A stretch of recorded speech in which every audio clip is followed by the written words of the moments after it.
Hello बच्चों, कैसे हो आप सब। मैं निकुंज जरीवाला एक बार फिर से आपका स्वागत करता हूं आपके अपने YouTube channel magnetic science institute पे। तो बच्चों, आज हम सॉल्यूशन चैप्टर का थर्ड पार्ट करेंगे जिसमें हम सीखने वाले हैं Rawls law. Right, Rawls law जो है वो एग्जाम पॉइंट ऑफ व्यू से one of the very important topic. Right, तो आपको बहुत ध्यान से इसको समझना है। Let's begin with Rawls law.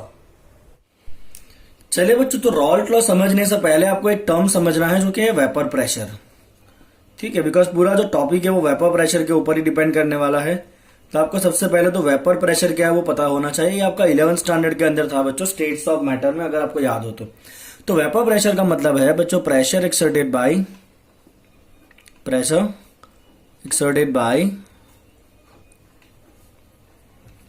Vapour over the surface of liquid, vapour over the surface of liquid at equilibrium, vapor over the surface of liquid at equilibrium. right, चले बच्चों इसको थोड़ा फिगर से समझने की ट्राई करते हैं। ओके, चले बच्चों, तो मान लीजिए कि एक क्लोज कंटेनर है और उस क्लोज कंटेनर के अंदर सपोज हमने थोड़ा सा लिक्विड भर के रखा है। क्या है बच्चों, ये जो है वो लिक्विड है जो हमने क्लोज कंटेनर के अंदर भर के रखा हुआ है। ठीक है, अब ये जो लिक्विड है वो हर एक टेम्परेचर के ऊपर क्या होता रहता है बच्चों, इवापोरेट होता रहता है। मतलब यहां से जो लिक्विड है वो क्या होता रहेगा बच्चों, इवापोरेट होता रहेगा। और यहां पे क्या जमा होता रहेगा, उसका वेपर जमा होता रहेगा। Right, okay. चलिए, अब जैसे ये वेपर सरफेस के पास आएगा, सरफेस क्या करेगा, वापस वेपर को ट्रैप करके लिक्विड बना देगा। राइट, मतलब ये जो प्रोसेस है वो क्या हो रहा है, कंडेंसेशन हो रहा है। मतलब यहां पे दो चीजें साथ में होता रहेगा। एक जो लिक्विड है वो किस में कन्वर्ट होता रहेगा बच्चों, वेपर में कन्वर्ट होता रहेगा। राइट, इसे हम क्या कहेंगे बच्चों, इवेपोरेशन कहेंगे। ओके, और दूसरा वेपर जैसे ही सरफेस के कांटेक्ट में आएगा वापस वो किस में कन्वर्ट हो जाएगा, लिक्विड में कन्वर्ट हो जाएगा। और ये क्या होता है बच्चों, कंडेंसेशन होता है। राइट, अब एक स्टेज ऐसा आएगा बच्चों जब ये rate of evaporation and rate of condensation कैसा हो जाएगा, सेम हो जाएगा। राइट, क्या हो जाएगा, rate of evaporation and rate of condensation same हो जाएगा। और जब ऐसा हो गया तब क्या एस्टेब्लिश हो जाएगा बच्चों, इक्विलिब्रियम एस्टेब्लिश हो जाएगा। क्या एस्टेब्लिश हो जाएगा, इक्विलिब्रियम एस्टेब्लिश हो जाएगा। और जब ये इक्विलिब्रियम एस्टेब्लिश हो जाएगा तब ऊपर जितना भी वेपर बना है वो कैसा हो जाएगा, कांस्टेंट हो जाएगा। बिकॉज अब जितना वेपर कंडेंस होगा उतना ही लिक्विड वापस क्या बनेगा, वेपर बनेगा। मतलब तब जो वेपर कैसा हो जाएगा, कांस्टेंट हो जाएगा। और उस कांस्टेंट वेपर कंडीशन में ये जो वेपर बना है वो इस सरफेस के ऊपर जितना प्रेशर लगाएगा ना, उस प्रेशर को बच्चों हम क्या कहते हैं, उस प्रेशर को हम कहते हैं वेपर प्रेशर। ओके, और वेपर प्रेशर हम मेजर कैसे करेंगे बच्चों, हम उसको मेजर करेंगे by putting some small pressure measuring instrument called as barometer. तो हम यहाँ पर छोटा सा एक बैरोमीटर लगा देंगे जो क्या करेगा, प्रेशर को मेजर करने का काम करेगा। राइट, तो ये आपको क्लियर है वेपर प्रेशर क्या है वो, it is a pressure exerted by the vapour over the surface of liquid at equilibrium. Equilibrium कौन सा, जब इवापोरेशन का रेट और कंडेंसेशन का रेट कैसा हो जाए, सेम हो जाए। ठीक है, चले बच्चों अब जाते हैं रॉल्स लॉ के ऊपर। चले बच्चों, उसका फर्स्ट केस है vapour pressure of the liquid solution. चलिए ध्यान से समझिए। सपोज मान लीजिए कि हम एक कंटेनर ले रहे हैं और उस कंटेनर के अंदर हमने दो लिक्विड का सॉल्यूशन भरा हुआ है। इसमें एक जो है वो सॉल्वेंट होगा, दूसरा जो है वो सॉल्यूट होगा। तो ये जो है बच्चों वो आपका एक सॉल्यूशन है, एक कंपोनेंट है लिक्विड का, ब्लू वाला। ओके, और जो रेड है वो दूसरा कंपोनेंट है लिक्विड का। राइट, ओके, मान लीजिए सॉल्यूशन के अंदर जो ब्लू है, ब्लू इज कंपोनेंट 1। उस कंपोनेंट 1 का जो मोल फ्रैक्शन है बच्चों वो कितना है, x1 है सॉल्यूशन में। और जो रेड दिया हुआ है वो कंपोनेंट 2 है और उस कंपोनेंट 2 का मोल फ्रैक्शन कितना है बच्चों, x2 है। कितना है, कंपोनेंट 2 का मोल फ्रैक्शन x2 है। इतना क्लियर आपको बच्चों। चलिए, क्योंकि दोनों के दोनों कंपोनेंट कैसा है बच्चों, लिक्विड है, क्योंकि हमारा सॉल्यूशन कैसा है, लिक्विड है। तो लिक्विड जो है वो किसी भी टेम्परेचर के ऊपर इवापोरेट होता रहेगा। मतलब कंपोनेंट 1 जो है वो इवापोरेट होगा और ऊपर क्या बनेगा, कंपोनेंट 1 का प्रेशर बनेगा या वेपर बनेगा। राइट, तो ये किसका वेपर है, ये वेपर है कंपोनेंट 1 का। सिमिलरली जो कंपोनेंट 2 है वो कंपोनेंट 2 भी इवापोरेट होगा, उसका भी क्या बनना है बच्चों, ऊपर प्रेशर बनने वाला है। राइट, तो ये जो ब्लू डॉट्स ऊपर दिख रहे हैं वो क्या है बच्चों, वो है vapour of 1, vapour of component 1। Okay, और ये जो दूसरा है वो क्या है बच्चों, यहाँ पे वेपर ऑफ कंपोनेंट 2 है, वेपर ऑफ कंपोनेंट टू, क्योंकि दोनों के दोनों इवापोरेट होंगे because both are liquids. Clear. तो अगर आप यहाँ पे ऊपर बैरोमीटर लगाओगे बच्चों, तो बैरोमीटर जो प्रेशर मेजर करेगा, राइट, ऑब्वियसली वो जो प्रेशर मेजर करेगा वो vapour pressure of component 1, vapour pressure of component 2 दोनों का क्या होगा, सम होगा। ओके। और यहाँ पे बच्चों आपको ध्यान रखना है कि ये जो ऊपर वेपर प्रेशर बन रहा है ना, ओके, वो वेपर प्रेशर डिपेंड करता है मोल फ्रैक्शन के ऊपर। किस पर डिपेंड करता है? वेपर प्रेशर मोल फ्रैक्शन के ऊपर डिपेंड करता है, और वही अपना रॉल्स लॉ है। ओके, चलिए तो एक दो स्टेटमेंट यहाँ पे लगाते हैं बच्चों। चलिए बच्चों, स्टेटमेंट लिखना है। स्टेटमेंट में लिखेंगे हम, when the solution of liquid is taken in a close vessel both the components will evaporate and exert the pressure, right. दोनों कंपोनेंट इवापोरेट होंगे और ऊपर क्या बनाएंगे, प्रेशर एक्सर्ट करेंगे। चलिए, if the P total is the total vapour pressure and P1 P2 are the vapour pressure of the component 1 and 2 respectively. यहाँ पे जो मेजर हुआ वो P टोटल वेपर प्रेशर है, राइट। और ये P1 vapour pressure of component 1 कितना है बच्चों, P1 है, और वेपर प्रेशर ऑफ कंपोनेंट 2 कितना है, P2 है, राइट। और तो हमें क्या करना है बच्चों, ध्यान रखिएगा, हमें रिलेट करना है ये जो वेपर प्रेशर बनाना, उसको हमें रिलेट करना है किसके साथ, with X1 and X2। X1 X2 क्या है बच्चों, mole fraction of the component in solution. क्या है X1 X2? Mole fraction of the component in the solution. Okay, तो ये जो रिलेशन है ना, relation between the vapour pressure and mole fraction of the component in solution, ऊपर जो pressure बनेगा वो डिपेंड करता है सॉल्यूशन के मोल फ्रैक्शन के ऊपर। तो उस रिलेशन को क्या कहते हैं बच्चों, रॉल्स लॉ कहते हैं। क्या कहते हैं बच्चों उस रिलेशन को, रॉल्स लॉ कहते हैं। तो यहां पे मैं उसका स्टेटमेंट डाल दूंगा अभी रॉल्स लॉ का। चलिए देखिए ध्यान से, तो रॉल्स लॉ क्या कहता है बच्चों, तो आपका रॉल्स लॉ कहता है कि पार्शियल वेपर प्रेशर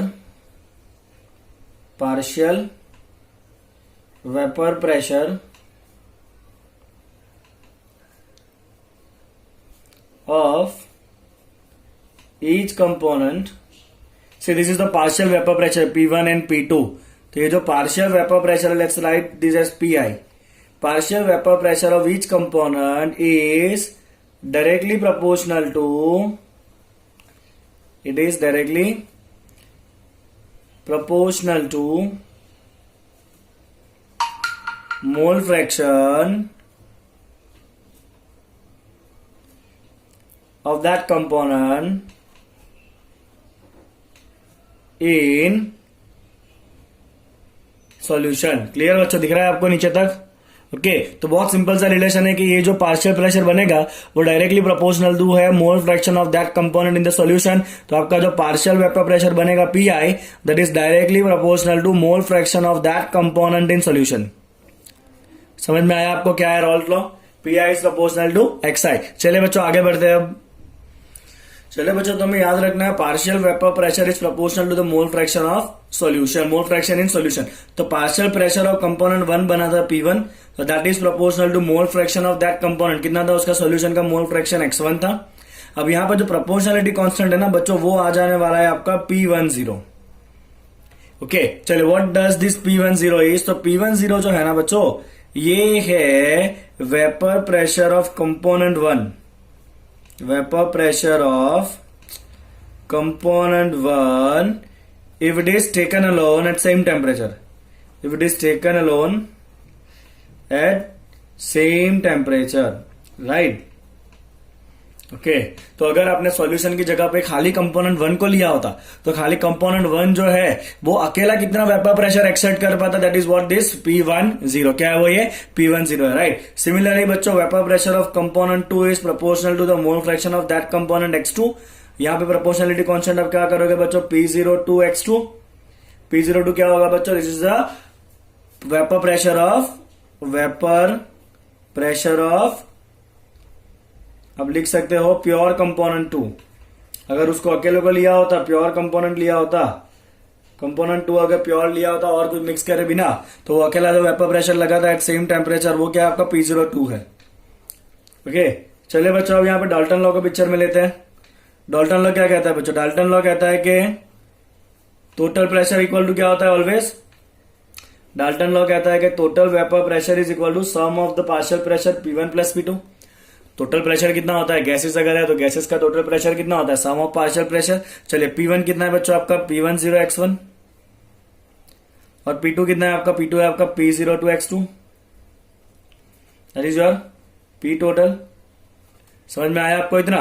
चलिए, तो आपका ये फर्स्ट फॉर्मूला हो गया, total pressure is equal to P01 X1 plus P0 to X2. Okay, चलिए बच्चों के write in like P total is equal to P01 X1 की जगह मैं ऐसा लिख दूं 1 minus X2, because total mole fraction always कितना होता है, 1 ही होता है. ओके, तो अगर मैं X1 की जगह अगर मैं ऐसा लिखूं X1 plus X2 equal to 1, तो X1 क्या लिख सकता हूं 1 minus X2 plus P0 to X2. ठीक है ना. चलिए ओपन द ब्रैकेट, क्या मिलेगा बच्चों आपको P10 minus P10 X2 plus P20 X2. ठीक है ना. चलिए बच्चों P10 एज इट इज, इन दोनों में से X2 कॉमन निकालिए. अगर आप दोनों में से X2 कॉमन निकालोगे बच्चों तो क्या हो जाएगा, ये हो जाएगा आपका PO2 minus PO1 into X2, that is your P total. Getting it. तो आप खाली किसी एक कंपोनेंट के फॉर्म में भी मोल फ्रैक्शन को लिख सकते हो, जैसे कि मैं यहां पे लिखा in terms of X2 only. चलिए सिमिलरली आप इसको इन टर्म्स ऑफ X1 लाके दिखाइए आपका कितना आ रहा है. तो अगर आपको इन टर्म्स ऑफ X1 लाना है तो आप क्या करोगे, यहाँ पे X2 की जगह रखोगे 1 माइनस X1. ओके, चलिए बच्चों अब इसका एक ग्राफ प्लॉट करके देखते हैं वेपर प्रेशर वर्सेस मोल फ्रैक्शन का. राइट, ध्यान से देखिएगा. तो ये जो आपका एक्स एक्सिस है वो क्या है, आपका मोल फ्रैक्शन है, और जो वाई एक्सिस है वो क्या है बच्चों, पार्शियल प्रेशर है. चलिए मान लीजिए कि यहाँ पे बच्चों आपका X1 कितना है, 1 है. अगर X1 1 है तो X2 कितना होगा, ऑब्वियसली 0 होगा. अगर X1 ही 1 है मतलब यहाँ पे तो खाली कंपोनेंट 1 ही है. क्या है यहाँ पे बच्चों, ओनली कंपोनेंट 1 है. तो ओनली कंपोनेंट 1 अकेला जब है कंपोनेंट 1, तो उसका अकेले का प्रेशर कितना है, P01. मतलब यहाँ पे अकेले का प्रेशर कितना होगा, P01 होगा. राइट, चलिए मान लीजिए कि यहाँ पे आते आते आपका X1 कितना हो गया बच्चों, 0 हो गया. तो अगर यहाँ पे आते आते आपका X1 0 हो गया, तो अगर X1 0 हो जाएगा तो उसका प्रेशर भी क्या हो जाएगा, 0 हो जाएगा. मतलब जो X का मतलब जो P1 है वो इस तरह वेरी करेगा. This are your P1 will varies. तो ये कौन सा प्रेशर है बच्चों, आपका P1 है, जो यहाँ पे कितना मैक्सिमम है, और यहाँ पे आते आते कितना हो जाएगा, 0. बिकॉज इस पॉइंट पे आते आते उसके मोल फ्रैक्शन 1 से घट के कितने हो गए, 0 हो गए. चले बच्चों यहाँ पे X2 आपका 0 था. अब मान लीजिए X2 इस तरफ बढ़ रहा है, तो अगर यहाँ पे 1 0 हो गया तो ऑब्वियसली X2 कितना होगा बच्चों, 1 होगा. अगर X1 0 है तो X2 कितना होगा, 1 होगा. X2 1 है मतलब खाली कौन सा कंपोनेंट है, ओनली कंपोनेंट 2 ही है. यस और नो. और मान लेते हैं कि खाली कंपोनेंट 2 का प्रेशर जो है वो इतना है. Okay, that is equal to P20. Fine. Okay, तो अब यहाँ पे देखिए कि P20 किस तरह वेरी करेगा बच्चों आपका. मैं यहाँ पे एक सिंपली एक लाइन ज्वाइन कर लेता हूं ताकि आपको थोड़ा क्लियर रहे आइडिया. चलिए ये लाइन हमने ज्वाइन कर लिया है. अब आप देखिए तो यहाँ पे आपका P2 का प्रेशर फुल है, P20, बिकॉज खाली कंपोनेंट 2 था. और यहाँ पे आते आते खाली कंपोनेंट 1 बचा है, कंपोनेंट 2 तो है ही नहीं यहाँ पे. तो कंपोनेंट 2 का जो प्रेशर है वो इस तरह वेरी करेगा बच्चों. और वो वेरी कैसे कर रहा है, linearly, because P directly proportional to mole fraction है, तो लीनियर रिलेशन ही होने वाला है. तो ये बच्चों किसका प्रेशर है, ये प्रेशर है आपके P2 का. ओके, और ये वाला किसका ग्राफ है, ये ग्राफ है P1 का. इतना क्लियर आपको किस तरह वेरी हो रहा है. चलिए अब टोटल प्रेशर कहां पर है, तो आपको ये P10 से P20 वाली लाइन को जोड़ देना है. तो जैसे ही बच्चों मैं ये लाइन को जोड़ दूंगा ना, तो अगर ये लाइन को हमने जोड़ दिया तो ये क्या है बच्चों, आपका P टोटल है. क्या है आपका ये P total, that is equal to P1 plus P2. क्या है ये, P1 प्लस P2. तो क्लियर आपको किस तरह से वेरी हो रहा है वो. तो ये जो P टोटल है बच्चों, उसका मिनिमम वैल्यू कितना होगा, P10 होगा, और मैक्सिमम वैल्यू कितना होगा, P20 होगा. बट यहाँ पे P20 जो है ना, जो सेकंड कंपोनेंट है वो ज्यादा वोलेटाइल है, इसीलिए सेकंड कंपोनेंट का जो प्रेशर है वो ज्यादा है. तो ये सेकंड कंपोनेंट कैसा है बच्चों, मोर वोलेटाइल है, वो ज्यादा इवोपरेट हो रहा है, इसीलिए उसका प्रेशर जो है वो ज्यादा है. तो टोटल प्रेशर का लाइन जो है वो ऊपर वाला है, ये अकेले P1 का लाइन है और ये अकेले P2 का लाइन है. इतना क्लियर आपको ग्राफ में. चलिए बच्चों आगे बढ़ते हैं अभी. चलिए बच्चों यहाँ पे एक और छोटा सा टॉपिक है, that is a composition in vapour face. Composition in vapour face, ठीक है ना. तो अगर आपको चाहिए कि जो टोटल ऊपर वेपर बना है उसके अंदर अगर आपको उस वेपर में आपको मोल फ्रैक्शन चाहिए कंपोनेंट 1 का, मोल fraction of component 1 in vapour face. Right, चलिए इसको डिनोट करते हैं बच्चों बाय Y1. तो ये Y1 क्या होगा बच्चों, आपका Y1 हो जाएगा आपका pressure of component 1 divide by total pressure. क्या होगा ये, pressure of component 1 by total pressure. ये क्या है, ये भी मोल फ्रैक्शन है, बट ये मोल फ्रैक्शन किसमें, ऊपर जो वेपर बना है ना उसमें मोल फ्रैक्शन है. आगे जो हमने X1 X2 लिखा था वो सॉल्यूशन के अंदर जो है उसका मोल फ्रैक्शन है.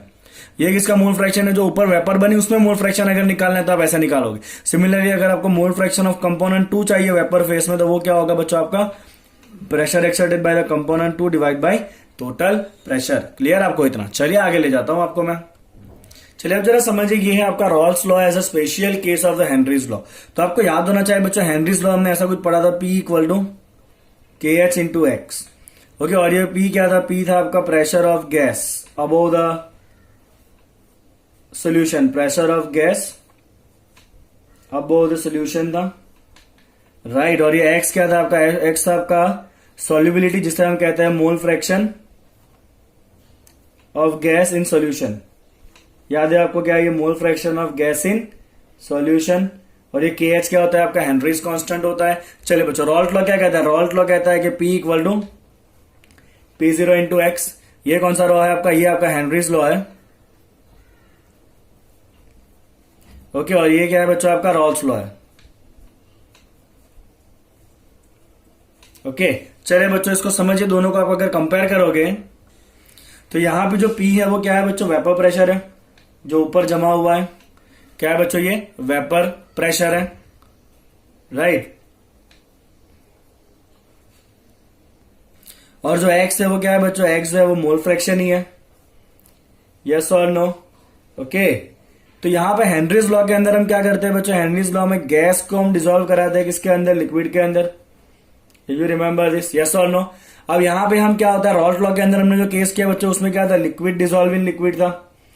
और यहां पे ये दोनों कैसे है बच्चों? वॉलेटाइल है। अब यहां पे गैस जो है वो तो हम ऐसा कंसिडर करेंगे, gas is the most volatile, क्योंकि इसीलिए ऑलरेडी किस फॉर्म में बच्चों? गैस के फॉर्म में।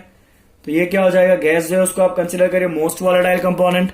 यस और नो? यहाँ पे दोनों लिक्विड भी कैसे होते हैं बच्चों? वॉलेटाइल ही होते हैं। ओके, तो यहाँ पे आपका जो गैस डिसॉल्व इन लिक्विड है उसमें आप ऐसा एज्यूम कर लो कि गैस जो है वो कैसा है? मोस्ट वॉलेटाइल है। ओके, तो अगर आप इन दोनों को कंपेयर करोगे तो दोनों इक्वेशन एकदम सेम ही बन रहा है। यहाँ भी क्या था? मोल fraction of gas in solution. और यहाँ पे आप गैस को कैसे कंसिडर कर रहे हो? Gas is considered as most volatile component. Ultimately gas is one of the component of the solution. Yes और नो? तो आपको यहाँ पे क्या मिला बच्चों? Mole fraction of gas in solution. यहाँ पे क्या है? Mole fraction of the component in solution. Okay, यहाँ पे क्या है? Pressure of the gas above the solution. और यहाँ भी क्या है? वेपर प्रेशर ही है। तो अल्टीमेटली दोनों इक्वेशन कैसे है? ऑलमोस्ट सेम ही है, बट खाली अलग क्या है कि इसका जो कांस्टेंट है वो क्या है? P0 है, और इसका जो कांस्टेंट है वो KH है। तो यहाँ पे आपको खाली क्या करना है कि हेनरीज लॉ के अंदर जो काम KH करेगा, रॉल्ट लॉ के अंदर वो काम कौन कर रहा है बच्चों? P0 कर रहा है। तो आप ऐसा कह सकते हो कि जो हेनरी का लॉ है ना, वो इस रॉल्ट के लॉ का ही एक स्पेशल केस है। इसके अंदर आपका जो एक कंपोनेंट है वो कंपोनेंट कैसा है? मोस्ट वॉलेटाइल है। कैसा है वो कंपोनेंट? मोस्ट वॉलेटाइल, मतलब वो एकदम इजीली इवोपरेट हो जाएगा। तो आप ऐसा कह सकते हो बच्चों के Henry's law is special case of the Rawls law where one of the component is highly volatile in the sense of one of the component is gas only. Clear आपको इतना? चलिए बच्चों, अब रॉल्ट लॉ का second case देखते हैं जो exam point of view से बहुत इंपॉर्टेंट है। और यहां पे हम फाइंड करेंगे बच्चों vapour pressure of the solid liquid solution. अब बच्चों जो सॉलिड होता है ना वो जनरली कैसा होता है? सॉलिड होता है नॉन वॉलेटाइल, मतलब उसका कोई वेपर बनने वाला नहीं है। लिक्विड कैसा होता है बच्चों? वॉलेटाइल होता है, जिसका वेपर बनने वाला है, राइट। तो अब क्या होगा बच्चे? जैसे ही आप सॉलिड को लिक्विड में डालोगे ना, तो जो ओवरऑल वेपर प्रेशर है वो क्या हो जाता है? कम हो जाता है, राइट। तो मैं यहां पर एक स्टेटमेंट लिखूंगा कि vapour pressure of solid liquid solution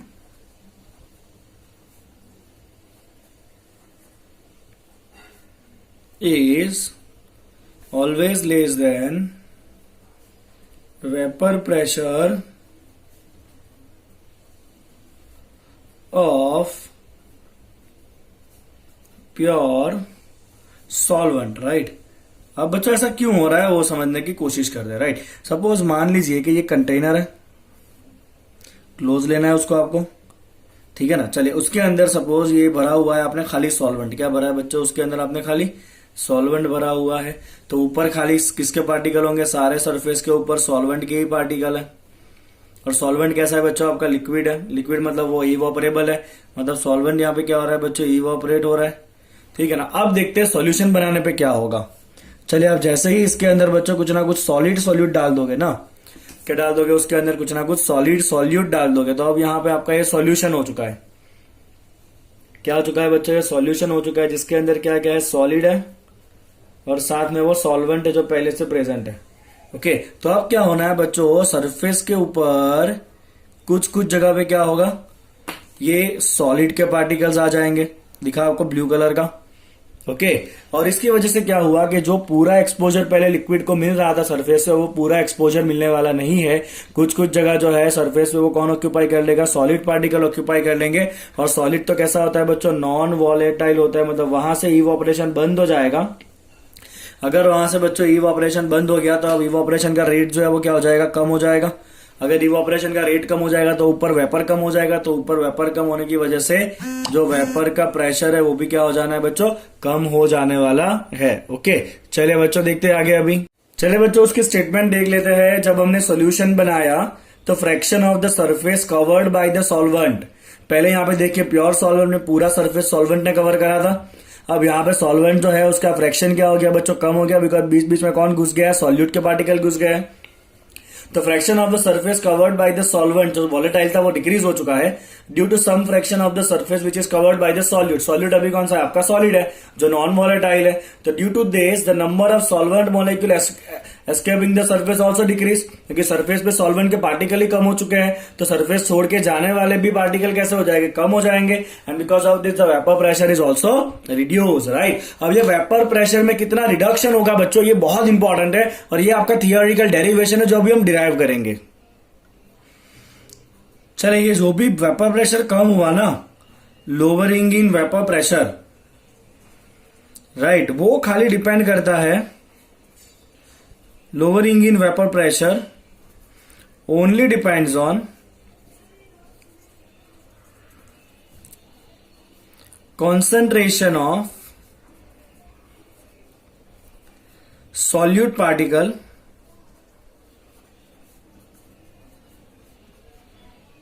and independent of nature of solute particle. तो सॉल्यूट पार्टिकल बच्चों कौन से है, शुगर है सॉल्यूट पार्टिकल या NaCl है या ग्लूकोज है, सॉल्यूट पार्टिकल कौन से उससे फर्क नहीं पड़ता है, फर्क पड़ता है सॉल्यूट पार्टिकल कितने हैं, राइट, उस पर फर्क, उस पर डिपेंड करता है वेपर प्रेशर कितना लोअर होने वाला है वो, right. So this independent of the nature of the solute particle. और ये पूरा एक सेक्शन है जिसे कहते हैं कॉलिगेटिव प्रॉपर्टी। इसके बाद का ही हमारा टॉपिक है, नेक्स्ट वीडियो हमारा पूरा कॉलिगेटिव प्रॉपर्टी के ऊपर ही होने वाला है। चलिए बट यहाँ पे हमें सीखना है कि कितना वेपर प्रेशर लोअर हो रहा है। तो बहुत ध्यान से देखिएगा बच्चों कि ऊपर जो भी आपका प्रेशर बना है सॉल्यूशन में, ऊपर जो प्रेशर बना है वेपर का प्रेशर, वो वेपर प्रेशर किसकी वजह से होगा बच्चों, जो सॉल्वेंट है उसकी वजह से होगा। और जो सॉल्वेंट है वो कौन था बच्चों, लिक्विड था आपका। तो मैं यहाँ पे क्या लिखूंगा, बहुत ध्यान से देखिएगा, मैं यहाँ पे लिखूंगा कि vapour pressure of the solution, vapour pressure of the solution is due to volatile solvent. Agree or not? Vapour pressure of the solution is due to the volatile solvent. तो ऊपर जो भी आपका वेपर प्रेशर बना है बच्चों P, उसको मैं दूंगा 1 सिंबल। 1 क्यों दिया, because 1 is indicated by solvent. Okay, तो ऊपर जो भी आपका प्रेशर बना है vapour pressure, that is proportional to what, mole fraction of the solvent in the solution. ये अभी हमने देखा आगे रॉल्ट के लॉ में, देखा कि नहीं बच्चों, रॉल्ट के लॉ में हमने क्या देखा कि ऊपर जो प्रेशर बनेगा वो डायरेक्टली प्रोपोर्शनल टू होता है अंदर के मोल फ्रैक्शन के ऊपर। अब ऊपर जो भी आपका प्रेशर बनना है बच्चों वो किसकी वजह से है, वो प्रेशर खाली और खाली किसकी वजह से है, ड्यू टू सॉल्वेंट है। सी वेपर प्रेशर पूरे सॉल्यूशन का है बट किसकी वजह से है, वो खाली सॉल्वेंट की वजह से। तो ये x1 क्या है बच्चों आपका, x1 है आपका mole fraction of the solvent in the solution. समझ में आया बच्चों आपको इतना? ओके चलिए प्रोपोर्शनलिटी कांस्टेंट हम क्या रखते हैं बच्चों, प्रोपोर्शनलिटी कांस्टेंट हम रखेंगे P01। चलिए ये P0 क्या है बच्चों, P0 होता है आपका vapour pressure of pure solvent. अगर खाली और खाली सॉल्वेंट ही है, सॉल्यूशन बनाए बिना, तो उसका जो वेपर प्रेशर होगा उसको हम क्या करते हैं बच्चों, P0 लिखते हैं। चलिए तो आपका प्रेशर कितना डिक्रीज हुआ वो बताइए तो बच्चों आप। तो मैं यहां पे लिखूंगा decrease in vapour pressure that is delta P, that is equal to, चलिए खाली पहले प्योर सॉल्वेंट का प्रेशर कितना था, P0 था, और सॉल्यूशन बनने से वो प्रेशर कितना हो चुका है, घट के P1 हो चुका है। ओके तो डिक्रीज कितना हुआ, P0 माइनस P1। P0 क्या है बच्चों, vapour pressure of pure solvent जो पहले था, और P1 क्या है बच्चों, वेपर प्रेशर ऑफ सॉल्यूशन जो कम हो रहा है, जैसे हमने आगे रीजन देखा। Okay, number of particle escaping the surface कम हो जाएंगे। ओके, तो चलिए बच्चों ध्यान से देखिए, P10 का एज इट इज क्या, और P1 कितना है, P1 है आपका P01 इंटू x1, यस और नो, ये P1 की जगह हमने क्या डाल दिया, P01 इंटू x1 डाल दिया। चलिए दोनों में से P01 कॉमन निकालेंगे तो आपका डेल्टा P जो है बच्चों वो है P01 1 माइनस x1, यस और नो। ओके, ध्यान से देखिए बच्चों, delta P equal what do mean by 1 minus x1, that is equal to x2। 1 minus x1 क्या होगा बच्चों, x2 होगा कि नहीं, यस और no. Okay, what is x2, x is mole fraction, 2 is for solute. x2 क्या है बच्चों, x2 है आपका mole fraction of solute, mole fraction of solute in solution. क्या है ये, mole fraction of the solute in solution. और ये क्या है, डिक्रीज इन वेपर प्रेशर। चलिए उसको P0 से डिवाइड करते हैं, डेल्टा P बाई P01। तो ये क्या हो गया बच्चों आपका, ये हो गया रिलेटिव डिक्रीज। रिलेटिव का मतलब क्या होता है, चेंज बाय ओरिजिनल। P0 ऊपर लिखेंगे ऐसे, चेंज बाय ओरिजिनल। तो ये क्या हो जाएगा आपका, P0 नीचे गया तो ये यहाँ पे क्या हो गया बच्चों आपका x2 हो जाएगा, यस और नो। ओके, तो आपको ये याद रखना है बच्चों के change of pressure by original pressure is equal to x2। x2 क्या होता है बच्चों, N2 divide by N1 plus N2, yes और नो। मोल फ्रैक्शन का डेफिनेशन सही के गलत, ऑब्वियसली सही। ओके, चलिए तो ये आपका एक ओवरऑल फॉर्मूला भी आगे डिराइव करेंगे। हम जनरली क्या करते हैं बच्चों, N2 बहुत कम होता है तो डिनोमिनेटर से हम क्या करते हैं, N2 को इग्नोर करते हैं। तो अब क्या बचा यहाँ पे, N2 बाय N1, यस और नो।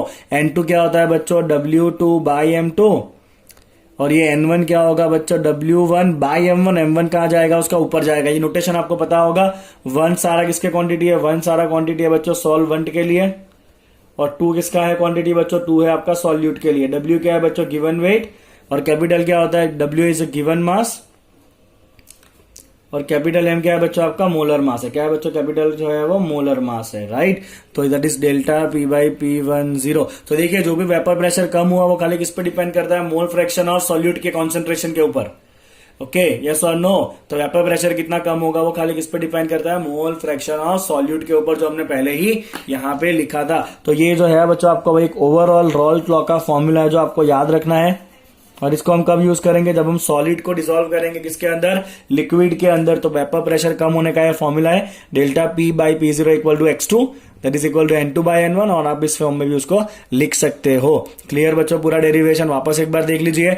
जो भी सॉल्यूशन का आपका प्रेशर बना होगा, ये क्या है, P1 क्या है बच्चों, P1 क्या है आपका, P1 है vapour pressure of the solution. जो सॉल्यूशन का प्रेशर बना है वो कितना है, P1। वो किसकी वजह से होगा, जो वॉलेटाइल है उसकी वजह से होगा। वॉलेटाइल कौन है, सॉल्वेंट है। तो प्रेशर ऊपर जो बना है वो किसकी वजह से होगा, due to the x1। x1 क्या है, mole fraction of the solvent है। चलिए इक्वल प्रोपोर्शनलिटी साइन की जगह क्या रखेंगे, P10। P10 क्या है, vapour pressure of the pure solvent है। ओके, चलिए कितना डिक्रीज हुआ, तो डिक्रीज का मतलब क्या है, इनिशियली खाली सॉल्वेंट था, सॉल्वेंट का कितना है P0, सॉल्यूशन बनाने से घट के कितना हो गया, P1 हो गया। तो डिक्रीज कितना हुआ, P0 माइनस P1। P1 की जगह ये रख दीजिए बच्चों P0 इंटू x1। चलिए जैसे हमने यहाँ पे रखा, सिंप्लीफाई करिए, P0 कॉमन आ जाएगा। 1 माइनस x1 क्या होता है बच्चों, x2 होता है। x2 is what, mole fraction of the solute in the solution. तो delta P by P0 is equal to x2। Delta P by P0 को हम क्या कहेंगे बच्चों, relative change in vapour pressure या relative decrease in vapour pressure. वो कितना होता है, that is equal to mole fraction of the solute. क्या होता है वो, mole fraction of the solute. और ये आगे हमने फॉर्मूला को डिराइव किया। तो यहाँ पे लास्ट एक स्टेटमेंट ऐड कर देता हूं मैं। चलिए क्या स्टेटमेंट हो गया, relative lowering in vapour pressure, that is delta P by P is equal to mole fraction of the solute x2, right? Relative lowering in vapor pressure, relative lowering का मतलब change by original is equal to mole fraction of the solute, that is x2। इतना clear बच्चों आपको। चलिए बच्चों अब आगे जाएंगे आइडियल नॉन आइडियल सोल्यूशन के ऊपर। चलिए बच्चों अब देखते हैं आइडियल सोल्यूशन क्या होता है। तो आइडियल सोल्यूशन में बच्चों आपको 4 ही पॉइंट याद रखने हैं, इंपॉर्टेंट टॉपिक है ये। सबसे पहला टॉपिक है, आइडियल सोल्यूशन वो होता है जो रॉल्ट लॉ को ओबे करता है over entire range of concentration, which obeys Raoult law for entire range of concentration, entire range of concentration. That's our first point, right? Obeys the Rawls law.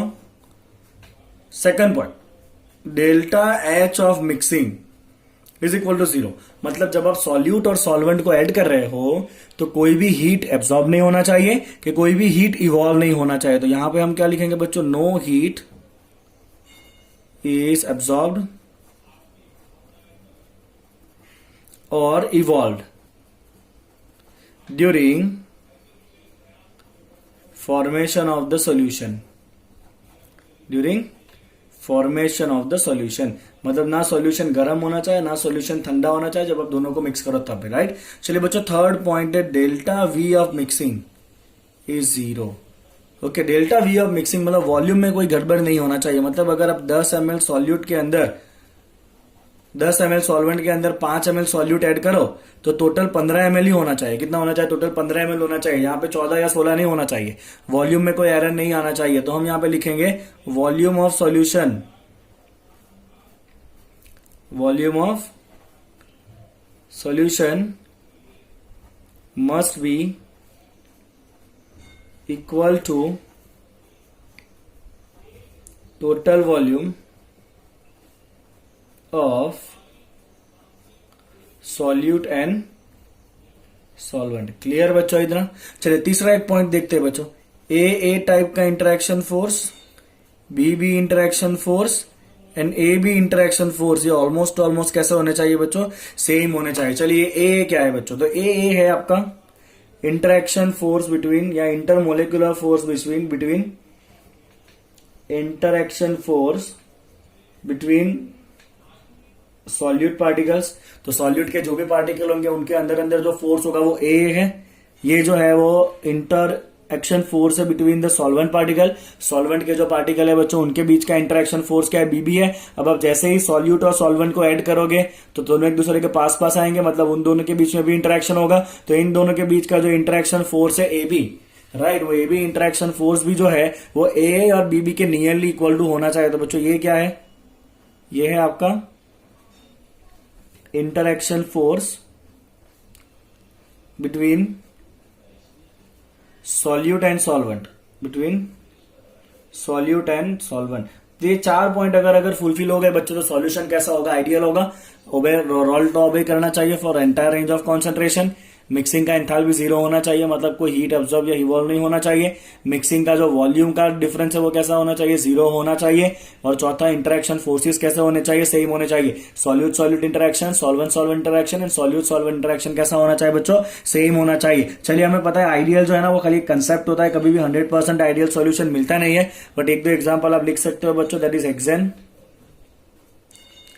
Plus heptane, that is normal hexane plus normal heptane, मतलब एक ही chain वाले, right, single chain वाले hexane heptane लिख दो आगे। चलिए n hexane n heptane. Okay, फिर एक और एग्जांपल आप ले सकते हो बच्चों सिमिलर टाइप का, that is bromoethane and chloroethane. Okay, similar दोनों दिखने चाहिए, that is bromoethane and chloroethane, bromoethane plus chloroethane. Okay, और आप एक और एग्जांपल लिख सकते हो बच्चों, बेंजीन प्लस टोल्यूइन। कौन सा example, benzene plus toluene, right. तो ये जो है बच्चों वो सारे कैसा एग्जांपल है, आइडियल सॉल्यूशन के एग्जांपल है। क्लियर आपको आइडियल सॉल्यूशन। चलिए दूसरी तरफ चलते हैं, नॉन आइडियल। आपको आइडिया तो आ ही चुका होगा कि ये सबके ऑपोजिट लिखना है यहाँ पे। Let's see that. चलिए बच्चों बारी है नॉन आइडियल सॉल्यूशन को देखने की। तो सबसे पहला पॉइंट ही क्या होगा बच्चों, it does not obey the Raoult's law for entire, अलग अलग करिए इसको, for entire range of concentration, for entire range of concentration. मतलब यहां पे जो वेपर प्रेशर होगा ना बच्चों सॉल्यूशन का, वो रॉल्ट लॉ से जो मिलेगा उससे कुछ अलग ही होने वाला है। तो यहाँ पे बच्चों आपके पास 2 केस बनेंगे। एक बनेगा आपके पास the non ideal solution having positive deviation,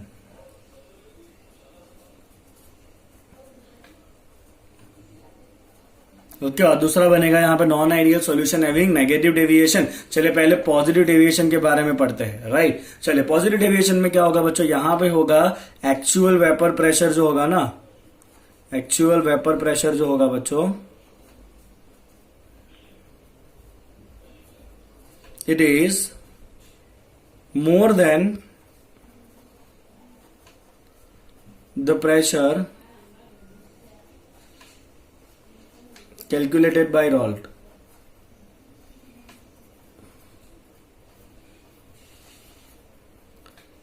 right, मतलब यहां पे आप लिख सकते हो कि जो एक्चुअल प्रेशर है that is more than ideal pressure. Ideal मतलब रॉल्ट का प्रेशर। ओके, चले बच्चों, तो जो आपका ग्राफ था ना वो कुछ ऐसा था रॉल्ट लॉ का। क्विकली प्लॉट करेंगे एक्स वर्सेस पी का। कुछ इस तरह से आपका ग्राफ था, एक लाइन ऐसे जा रहा था आपका, एक लाइन कुछ ऐसे जा रहा था आपका, ठीक है ना। और यहाँ पे आपका टोटल प्रेशर था, याद है आपको कुछ, ये P1 का लाइन था, ये P2 का लाइन था और ये P टोटल का लाइन था, सही है। यहाँ पे आपका खाली क्या होता है, x1 इक्वल टू 1 होता है और यहाँ पे क्या होता है बच्चों आपका x2 इक्वल टू 1 होता है। ऐसा कुछ ग्राफ हमने बनाया था। चलिए बच्चों, आप देखिए यहाँ पे एक्चुअल, ये तो आइडियल ग्राफ है रॉल्ट का। अब यहाँ पे एक्चुअल प्रेशर कैसा है बच्चों, आइडियल से ज्यादा है, मतलब हर जगह पे आपको क्या दिखना है, ऐसा डेविएशन दिखना है। ग्राफ कहाँ जाएगा, ऊपर जाएगा। ग्राफ कहाँ जाएगा बच्चों, हर जगह पे ऊपर जाएगा।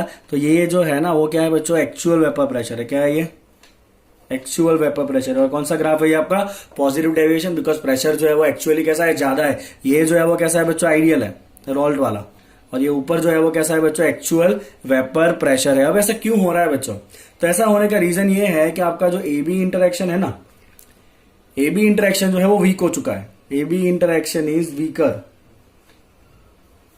Then A and B B interaction, A and B B interaction.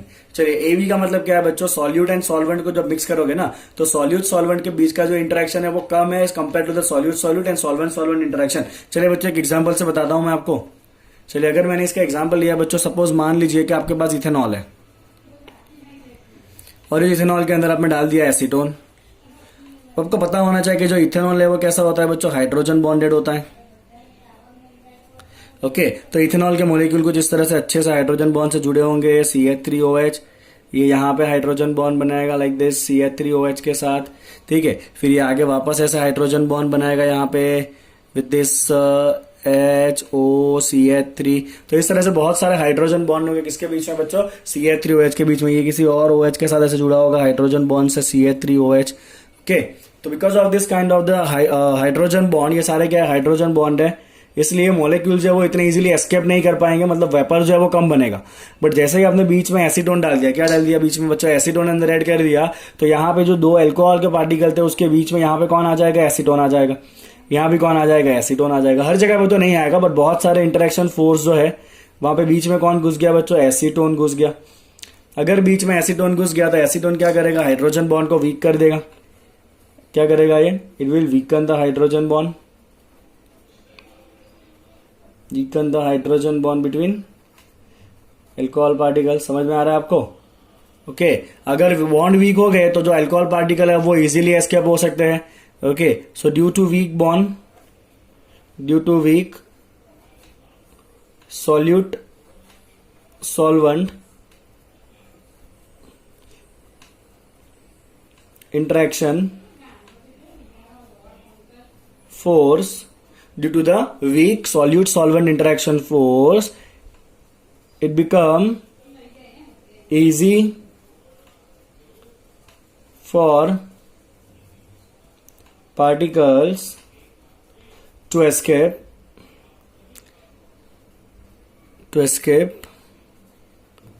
from surface. अगर ज्यादा पार्टिकल सरफेस को छोड़ के एस्केप हो रहे हैं मतलब ऊपर ज्यादा वेपर बनेगा, ज्यादा वेपर बनेगा मतलब वेपर प्रेशर भी बढ़ेगा, hence vapour pressure is more, hence vapour pressure is more than ideal. समझ में आ रहा है बच्चों आपको, vapour pressure is more than ideal pressure. Clear आपको इतना, ठीक है ना। चलिए, तो आपका एक एग्जांपल हो गया यहाँ पे इथेनॉल प्लस एसीटोन। एक और एग्जांपल बच्चों यहाँ पे लिखते हैं हम, लेट्स सी। ठीक, दूसरा आपका एग्जांपल हो जाएगा बच्चों यहाँ पे carbon disulphide CH2 plus acetone, CH2 plus acetone. यहाँ पे एसीटोन के बीच में बच्चों डाइपोल डाइपोल बॉन्ड होगा बिकॉज एसीटोन पोलर मोलिक्यूल होता है, राइट। एसीटोन कैसा मोलिक्यूल होता है बच्चों, पोलर होता है, इस तरह से कुछ CH3 राइट। ये नेगेटिवली होगा, ये पॉजिटिव होगा। तो यहाँ पे एसीटोन एसीटोन के बीच में कौन सा बॉन्ड होता है बच्चों, डाइपोल डाइपोल बॉन्ड होता है। और ये CH2 कैसा मोलिक्यूल है, नॉन पोलर है, तो ये नॉन पोलर मॉलिक्यूल जैसे ही घुसेगा अंदर बीच में, तो इसके बीच में जो डाइपोल डाइपोल इंटरेक्शन है उसको वीक कर देगा। अगर इंटरेक्शन वीक हो गया मतलब पार्टिकल इजीली एस्केप हो जाएंगे, तो यहां भी वही होगा कि ज्यादा पार्टिकल ऊपर जमा होंगे तो उससे वेपर प्रेशर जो है वो बढ़ेगा। तो ये नॉन पोलर पार्टिकल क्या करेगा, it will weaken the dipole dipole interaction, it will weaken the dipole dipole interaction. Right, clear, आपको समझ में आया? चलिए अभी नेगेटिव आप बताइए कैसे करेंगे हम, लेट्स सी। चलिए बच्चों नेगेटिव डेविएशन वाले सॉल्यूशन देखते हैं। सबसे पहला पॉइंट आपका होगा एक्चुअल वेपर प्रेशर जो है वो कैसा होगा बच्चों, कम होगा, तो ये तो नेगेटिव डेविएशन है ना। तो यहां पे क्या होगा बच्चों, आपका एक्चुअल वेपर प्रेशर इज क्या होगा बच्चों, यहां पे नेगेटिव है, इसका मतलब less than the pressure calculated by the pressure calculated by the Rolle's law, right? ये हो गया आपका फर्स्ट पॉइंट। इसका मतलब यहाँ पे जो एक्चुअल वेपर प्रेशर है, P एक्चुअल, P मतलब vapour pressure actual is less than vapour pressure ideal. Ideal मतलब जो रॉल्स लॉ से गिनेंगे। चलिए क्विकली इसका भी ग्राफ देख लेते हैं बच्चों। Graph of pressure versus vapour pressure versus mole fraction. चलिए बच्चों आपको याद होना चाहिए, ये आपका कौन सा लाइन होता है बच्चों, प्रेशर ऑफ 1 का लाइन होता है। यहाँ पे x1 इक्वल टू कितना होता है, 1 होता है। यहाँ पे x2 इक्वल टू कितना होता है बच्चों, 1 होता है। चलिए, और यहाँ पे सपोज x2 का प्रेशर इतना है, ग्राफ याद है ना आपको, अभी आगे भी प्लॉट किया। तो ये आपका P1 का आइडियल प्रेशर है बच्चों, ये आपके P2 का आइडियल प्रेशर है, ठीक है ना। ये कितना वैल्यू है आपका P01 है, ये कितना वैल्यू है आपका P02 है, ओके। और टोटल प्रेशर आपका इस तरह वेरी कर रहा है, ये आइडियल प्रेशर है, P आइडियल टोटल इस तरह है, राइट। अब इसको यहां से ज्वाइन कर सकते हो ऐसे, दिस, ओके। चलिए अब यहाँ पे क्या है बच्चों, प्रेशर कैसा है आपका, कम है, तो जो एक्चुअल प्रेशर होगा वो आइडियल प्रेशर से कम है, मतलब लाइन कैसा होगा बच्चों आपका, ऐसा नीचे होगा लाइन। तो ये जो है वो आपका P एक्चुअल है, ये वाला जो लाइन है रेड वाला, ये रेड वाला लाइन क्या है बच्चों आपका P एक्चुअल है, मतलब वो लाइन कहाँ है बच्चों, नेगेटिव नीचे डेविएट कर रहा है। चलिए इसका रीजन क्या होगा बच्चों, इसका रीजन होगा आपका जो AB इंटरेक्शन फोर्स है, AB इंटरेक्शन फोर्स है बच्चों, वो कैसा हो जाएगा, स्ट्रॉन्गर हो जाएगा। Solute solvent interaction force is stronger than solute solute and solvent solvent interaction, right. तो यहाँ पे इंटरेक्शन फोर्स कैसा है बच्चों आपका, स्ट्रॉन्ग है। चलिए बच्चों इसका एग्जांपल देखते हैं। आपका सबसे पहला एग्जांपल है बच्चों इसका, that is the chloroform plus acetone, ठीक है। चलिए यहाँ पे होना क्या है देखिए, तो क्लोरोफॉर्म होता है बच्चों आपका CHCl3, दैट इज CCl3H। ये क्या है बच्चों आपका क्लोरोफॉर्म है। ये तीनों क्लोरीन कैसे हाईली इलेक्ट्रोनेगेटिव है, तो ऑब्वियसली ये कार्बन कैसा बनेगा, इलेक्ट्रोपॉजिटिव बनेगा, you will acquire partial electropositive charge.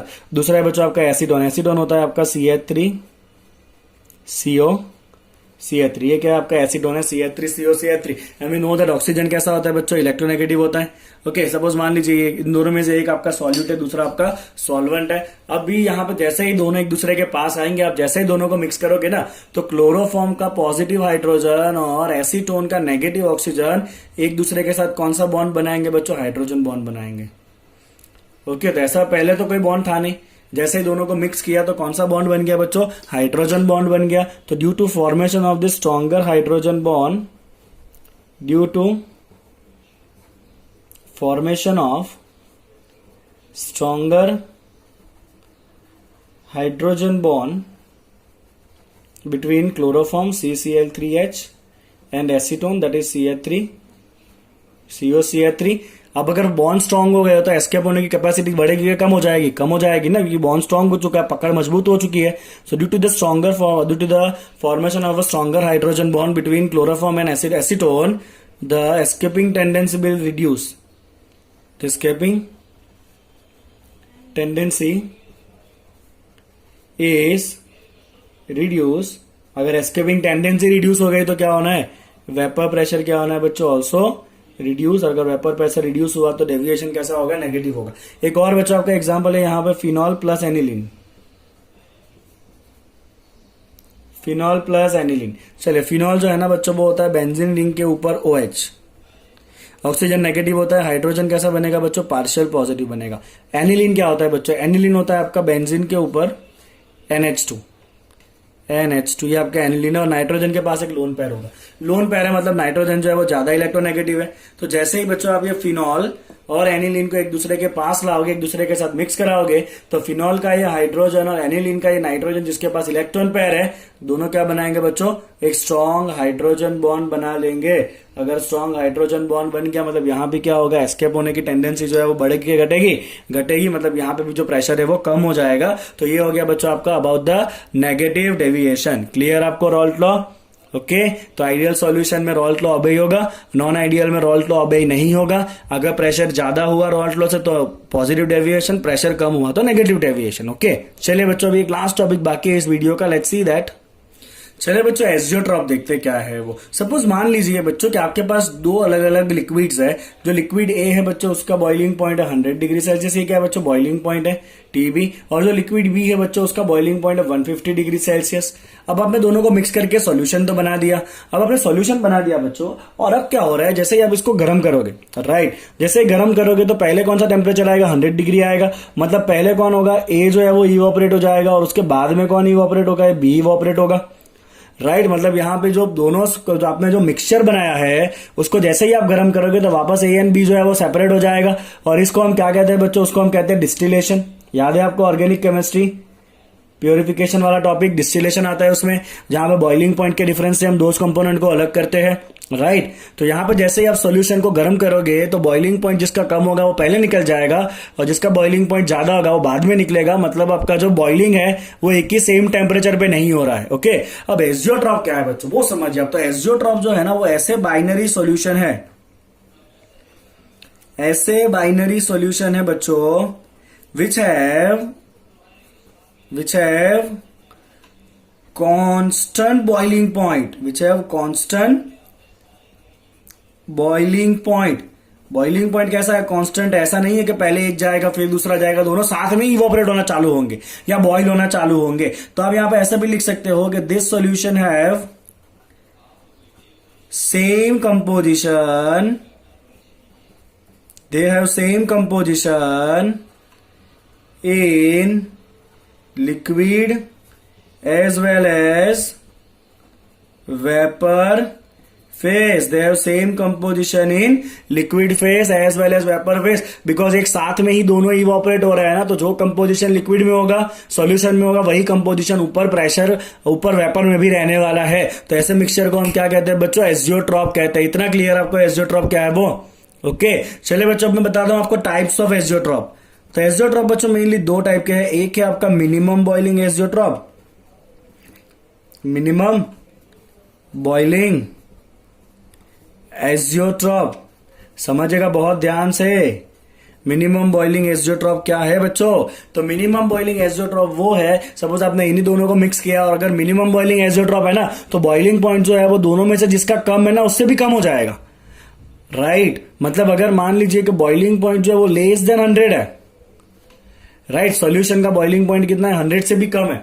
मतलब दोनों का जो बॉइलिंग पॉइंट है उसमें जो मिनिमम है उससे भी अगर कम हो गया बॉइलिंग पॉइंट तो उसे कहते हैं मिनिमम बॉइलिंग एजियोट्रॉप। क्या कहते हैं बच्चों उसको? Minimum boiling azeotrope. समझ में आ रहा है मैं यहाँ पे जो लिख रहा हूं उसके साथ साथ? ओके तो मिनिमम बॉइलिंग एजियोट्रॉप में आप लिखोगे यहाँ पे कि they have boiling point less than the boiling point which is lower in solute and solvent। तो सॉल्यूट और सॉल्वेंट में से जिसका बॉइलिंग पॉइंट कम है उससे भी कम बॉइलिंग पॉइंट पे अगर बॉइल हो जाएगा मिक्सचर तो उसे कहते हैं मिनिमम बॉइलिंग एजियोट्रॉप। चलिए मिनिमम बॉइलिंग एजियोट्रॉप कौन दिखाएगा? तो वो सॉल्यूशन जो पॉजिटिव डेविएशन वाले थे, पॉजिटिव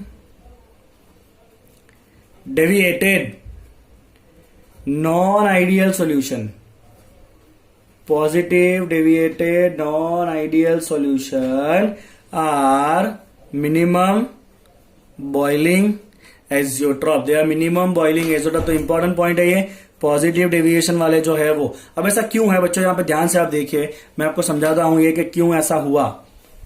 तो ऑलरेडी जो आपका पॉजिटिव डेविएशन वाला ग्राफ था वो कुछ इस तरह आ रहा था, राइट। ऐसा कुछ आपका ग्राफ बना था, पूरे में ऊपर की तरफ डेविएट हुआ था वो, अगर आपको याद होता, राइट, ऐसे कुछ।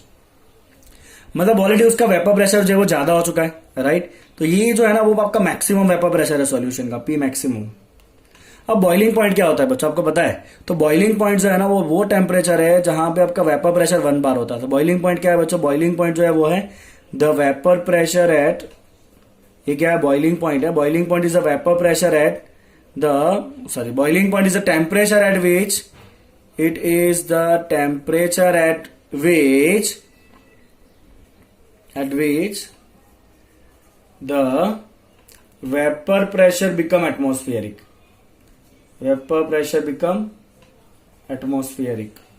राइट। तो ऐसा टेम्परेचर जहां पे वेपर का प्रेशर कितना हो जाएगा? एटमॉस्फेरिक हो जाएगा, तो उसको हम क्या कहते हैं बच्चों? बॉइलिंग पॉइंट कहते हैं। सपोज मान लीजिए कि आपका जो एटमॉस्फेरिक प्रेशर है उसका लाइन ये है, ये क्या है बच्चों? आपका पी एटमॉस्फेयर है। अब ऑलरेडी सॉल्यूशन का पॉजिटिव डेविएशन है, सॉल्यूशन का जो वेपर प्रेशर है ऑलरेडी यहां तक पहुंच चुका है। तो अगर आप बॉईल करना चाहते हो तो आपको ज्यादा गर्म करने का काम नहीं है, बिकॉज प्रेशर का डिफरेंस खाली इतना ही है। आपको इतना ही डिफरेंस खाली प्रेशर का कवर करना है, मतलब ज्यादा गर्म करने का काम नहीं है। इसीलिए ये मिनिमम बॉइलिंग पॉइंट पे ही, मिनिमम टेम्परेचर पे ही क्या हो जाएगा बच्चों? बॉईल होना चालू हो जाएगा। बोलिए आपको आया समझ में क्या समझाना चाहा मैंने? वो क्लियर एकदम? ओके चलिए बच्चों अब इसके एग्जाम्पल बता देता हूं मैं आपको। चलिए बच्चों इसका एग्जाम्पल है 95% ethanol by volume, 95% ethanol by volume, right. 95% ethanol by volume. तो जब इथेनॉल में जब शुगर को फर्मेंट करके इथेनॉल बनाया जाता है ना, तो वो इथेनॉल जो है वो डाइल्यूट होता है। उसको पहले गर्म करेंगे धीरे धीरे डिस्टिलेशन होगा, वो कॉन्सेंट्रेट होता जाएगा। और जब कॉन्सेंट्रेशन 95% हो जाएगा ना इथेनॉल का बाय वॉल्यूम, उसके बाद वो कैसा हो जाएगा? कांस्टेंट बॉइलिंग एजियोट्रॉप हो जाएगा। इसका मतलब उसके बाद आप पानी को ज्यादा इवोपरेट नहीं कर सकते हो, क्योंकि वो कांस्टेंट बॉइलिंग एजियोट्रॉप हो चुका है। मतलब अल्कोहल एंड वाटर दोनों जो है वो साथ में ही इवोपरेट होगा एक बार ये कॉन्सेंट्रेशन आ गया उसके बाद। क्लियर? तो उससे ज्यादा आप 95% से ज्यादा उसको क्या कर सकते हो? डिस्टिलेशन नहीं करा सकते हो। क्लियर? तो याद रखना है आपको 95% इथेनॉल बाय वॉल्यूम कैसा होता है? ये मिनिमम बॉइलिंग एजियोट्रॉप होता है। Okay right. सो एक बार ये आपने कॉन्सेंट्रेशन अचीव कर लिया 95% इथेनॉल का। This composition liquid and vapour दोनों का कंपोजिशन कैसा हो जाएगा? सेम हो जाएगा, और उससे ज्यादा आप सेपरेशन नहीं करा सकते हो। ओके चलिए सवाल ये उठता है कि ये कॉन्सेंट्रेशन मिला कहां से बच्चों? तो ये जो आपका मैक्सिमम प्रेशर है ना, उसके रिगार्डिंग यहां पे आपको जो मोल फ्रैक्शन मिलेगा ना, यहां पे जो आपको मोल फ्रैक्शन मिलने वाला है ना, उस मोल फ्रैक्शन पे आपका सॉल्यूशन कैसा हो जाएगा बच्चों? एजियोट्रॉप हो जाएगा। तो आपको इतने कंपोजिशन का अगर सॉल्यूशन बनाया ना, तो वो सॉल्यूशन कैसे बिहेव करेगा? एजियोट्रॉपिक बिहेव करेगा। ओके चलिए मैक्सिमम बॉइलिंग एजियोट्रॉप में क्या होगा? तो मैक्सिमम बॉइलिंग एजियोट्रॉप में बच्चों बॉइलिंग पॉइंट ऑफ सॉल्यूशन जो है ना is higher than boiling point of both components of solution। मतलब क्या है बच्चों? यहां पे ए का बॉइलिंग पॉइंट 100 था, बी का 150 था, और अगर सॉल्यूशन बनाने पे बॉइलिंग पॉइंट दोनों में से जिसका ज्यादा है 150, अगर उससे भी ज्यादा हो गया बॉइलिंग पॉइंट, तो उसे हम क्या कहेंगे बच्चों? उसे हम कहेंगे मैक्सिमम बॉइलिंग एजियोट्रॉप। चलिए कौन दिखाएगा? तो ये वो दिखाएंगे जो नेगेटिव डेविएशन वाले थे। These azeotrops are shown by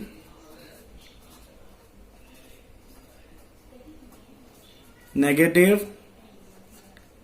deviated non ideal solution। चलिए कौन दिखाएगा बच्चों? ये नेगेटिव डेविएशन वाले दिखाएंगे। चलिए क्यों दिखाएंगे वापस आपको बताता हूं मैं ग्राफ प्लॉट करके। राइट चलिए तो ये आपका नेगेटिव का ग्राफ कुछ ऐसा था, अगर आपको याद हो तो P वर्सेस X था। ओके चलिए आपका ग्राफ जो है ना वो हर जगह पे कैसे जाता है बच्चों? नीचे जाता है, उसमें ऐसे इस तरह डिवीट हुआ था, याद है ना आपको? अब भी किया हमने जस्ट, राइट। तो ये आपका टोटल प्रेशर का लाइन था, पी टोटल। और अगर आप देखो ना बच्चों, सपोज मान लीजिए कि ये जो है वो आपका एटमॉस्फेरिक प्रेशर है, ये वाला लाइन किसका है? आपका एटमॉस्फेरिक प्रेशर का है। तो अगर आपको बॉईल करना है तो आपको वेपर प्रेशर एटमॉस्फेरिक जितना पहुंचाना पड़ेगा, ठीक है। तो यहां पे ये जो पॉइंट है ना बच्चों, यहां मुझे दिख रहा है प्रेशर कैसा है? मिनिमम है। कैसा है प्रेशर जो है वो? मिनिमम है। यस और नो? तो आप देखिए बच्चों, अगर आपको बॉईल करना है ना तो आपको इतना ज्यादा प्रेशर का डिफरेंस जो है वो कवर करना पड़ेगा। यस और नो? अगर इतना ज्यादा प्रेशर डिफरेंस कवर करना है तो आपको सॉल्यूशन को कितना ज्यादा गर्म करना पड़ेगा, सोचिए। क्योंकि जितना ज्यादा गर्म करोगे उतना धीरे धीरे फिर वेपर प्रेशर बढ़ के जब यहां तक पहुंचेगा तब आपका सॉल्यूशन बॉईल होगा। इसीलिए यहाँ पे जो बॉइलिंग पॉइंट है वो दोनों के इंडिविजुअल कंपोनेंट के बॉइलिंग पॉइंट से भी ज्यादा हो जाता है। ओके, तो यहाँ पे प्रेशर का डिफरेंस बहुत ज्यादा है, इसीलिए आपको हीट भी ज्यादा देना पड़ेगा। इसका मतलब इसका बॉइलिंग पॉइंट भी कैसा होगा बच्चों, ज्यादा होगा, इसलिए उसे कहते हैं हम मैक्सिमम बॉइलिंग एज़ोट्रॉप। क्या कहते हैं बच्चों इसको? मैक्सिमम बॉइलिंग एज़ोट्रॉप कहते हैं। और ये जो है ना बच्चों, इसके रिलेटेड जो मिनिमम प्रेशर है ना, जो मिनिमम प्रेशर है उसके रिलेटेड जो कंपोजिशन होगा ना, वो आपका है एज़ोट्रॉप का composition, composition of azeotrope. Is that clear? चलिए बच्चों इसका एग्जाम्पल बताता हूं मैं आपको।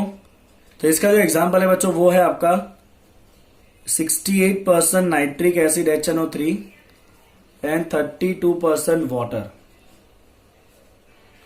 ये सॉल्यूशन जो है ना बच्चों, ये सॉल्यूशन कैसा होता है? एज़ोट्रॉपिक होता है। और ये कैसा एज़ोट्रॉपिक है बच्चों? मैक्सिमम बॉइलिंग एज़ोट्रॉपिक है। मतलब आप नाइट्रिक एसिड को 68% से और ज्यादा कॉन्सेंट्रेट नहीं कर सकते हो। नाइट्रिक एसिड मैक्सिमम कितना कॉन्सेंट्रेट होता है? 68% ही होता है। बिकॉज उसके बाद वो कैसा हो जाएगा? एज़ोट्रॉप हो जाएगा। मतलब उसके बाद कंपोनेंट को आप सेपरेट नहीं करा सकते हो। वेपर फेस और लिक्विड फेस में कंपोनेंट कैसा हो जाएगा? सेम हो जाएगा। तो ये हो गया बच्चों आपका example of maximum boiling azeotrope. Clear आपको इतना? और ये जो एज़ोट्रॉप है बच्चों, इसका बॉइलिंग पॉइंट है 393.5 केल्विन। कितना है इसका बॉइलिंग पॉइंट जो है वो? 393.5 केल्विन है, राइट। तो बच्चों यहाँ पे हमने इस पूरे वीडियो में रॉल्ट लॉ के दोनों केसेस समझ लिए बहुत अच्छे से। आइडियल नॉन आइडियल सॉल्यूशन समझ लिया, नॉन आइडियल सॉल्यूशन के 2 टाइप समझे हमने, और लास्ट में हमने समझाया एज़ोट्रॉप का टॉपिक। ओके, अब नेक्स्ट टॉपिक के अंदर बच्चों हम कॉलिगेटिव प्रॉपर्टी पे फोकस करेंगे। आई होप कि आपको वीडियो समझ में आ गया है। Please like the video and subscribe the channel. Thank you so much.